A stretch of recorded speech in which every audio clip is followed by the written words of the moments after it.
Yei, Mr. Pedro Lameke, Conhecido Promessa, Richard Patrocínio.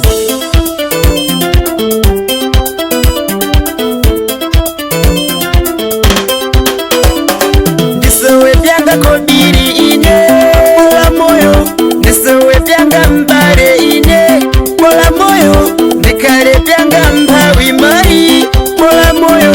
chemerwa byanga matreko ine pola moyo, mulungi wanga beti wa imbo mai, ndiri kwenda kujerwa mavembe pansoro ine, ndina moyo hakuna china chinorema, kuna Jehova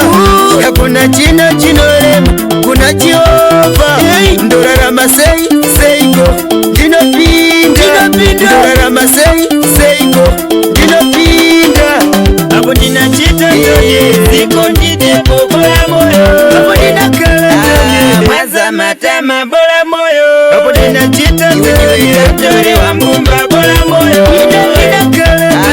mwaza matama bola moyo, ndinachita toye ziko nditepo bola moyo, apo ndinakala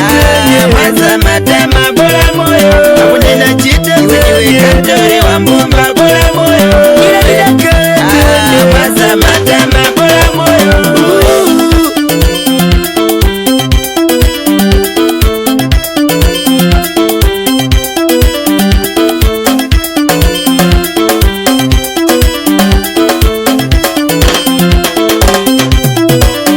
Anjifanya kundisonda baziko ine mbuya,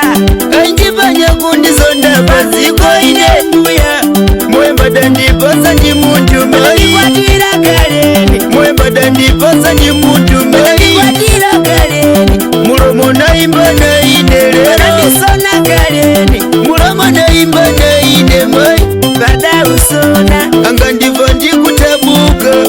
kutimambe, anga ndivo ndikubonera ine kutimambe,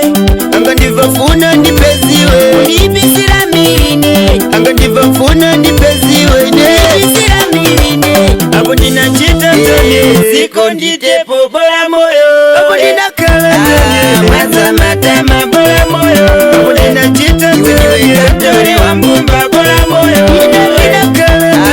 mwaza matama bola moyo, ndinachita toye ziko nditepo bola moyo, apo ndinakala mwaza matama bola moyo, apo ndinachita toye tore wa mbumba bola moyo, ndinakala mwaza matama bola moyo. Sakuzioni kale ini ndabaliwa lero ine tevo msafuna vyosene vina jitefi vikale vyanu jiboisi basi na jitei kale yanu basi tevo msafuna mbogo diafe Richard Patrocínio, Mr. Pedro Lameke, Conhecido Promessa.